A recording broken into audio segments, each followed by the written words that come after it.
NEET પરીક્ષામાં થયેલી ભારે ધાંધલી અને અન્યાયના કારણે દેશના 21 જેટલા નિર્દોષ વિદ્યાર્થીઓએ આત્મહત્યા કરી હોવાની અત્યંત દુઃખદ ઘટના અંગે ઘેરા શોકની લાગણી વ્યક્ત કરતા રાષ્ટ્રીય કોંગ્રેસ પ્રવક્તા અને પૂર્વ રાજ્યસભા સાંસદ શક્તિસિંહ ગોહિલે કોંગ્રેસ પક્ષ તથા પોતાની વતી મૃતક વિદ્યાર્થીઓને ભાવભીની શ્રદ્ધાંજલિ અર્પણ કરી હતી અને શોકગ્રસ્ત પરિવારજનોને આ વિકટ પરિસ્થિતિ સહન કરવાની ઈશ્વર શક્તિ આપે તેવી પ્રાર્થના કરી હતી।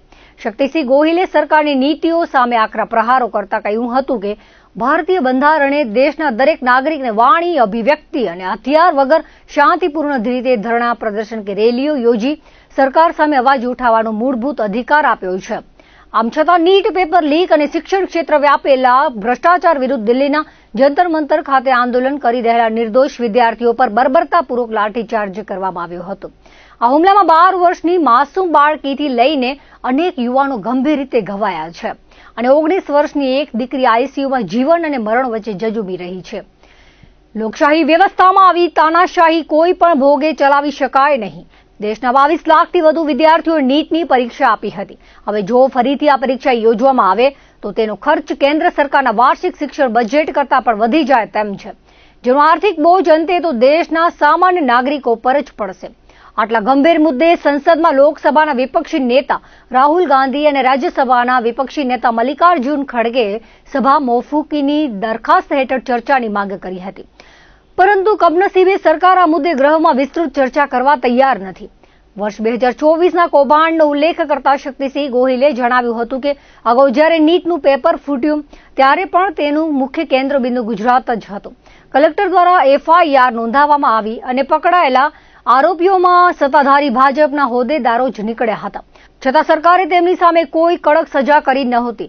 જો તે સમયે જ સરકારે બોધપાઠ લઈને કડક પગલાં ભર્યા હોત તો આજે 2026માં ફરીથી નીટનું પેપર લીક થવાની નોબત ન આવી હોત અને લાખો વિદ્યાર્થીઓનું ભવિષ્ય રોડાયું ન હોત।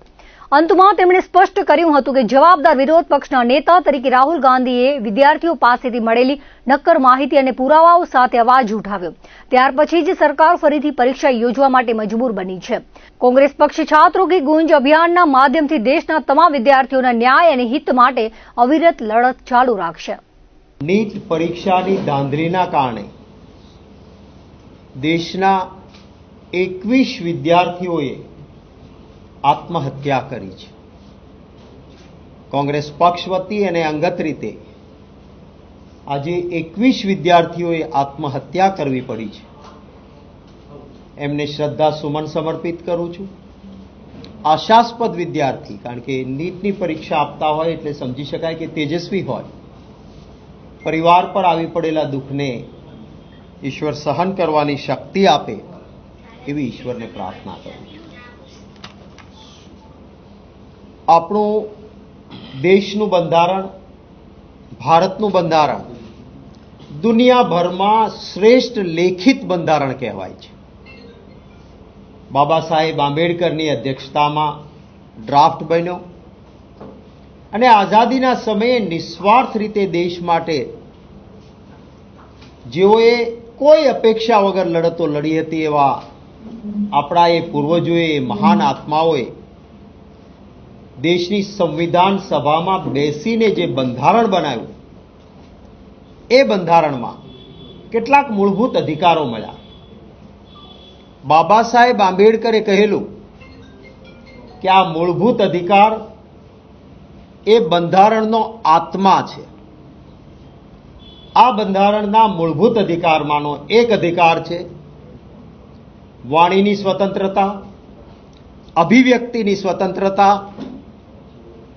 કોઈ પણ હથિયારો વગર શાંતિપૂર્ણ ધરણા, પ્રદર્શન, દેખાવો, રેલીઓ, સરકારની નીતિઓ પસંદ ન હોય તો એના વિરુદ્ધ પણ અવાજ ઉઠાવવાનો દેશના દરેક નાગરિકને બંધારણીય અધિકાર પ્રાપ્ત થયો છે।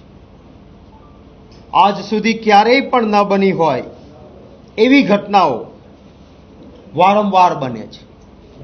કદાચ કોઈ વડીલ જૂના પત્રકાર મિત્રો હશે અથવા આપ એને પૂછશો તો ખ્યાલ આવશે।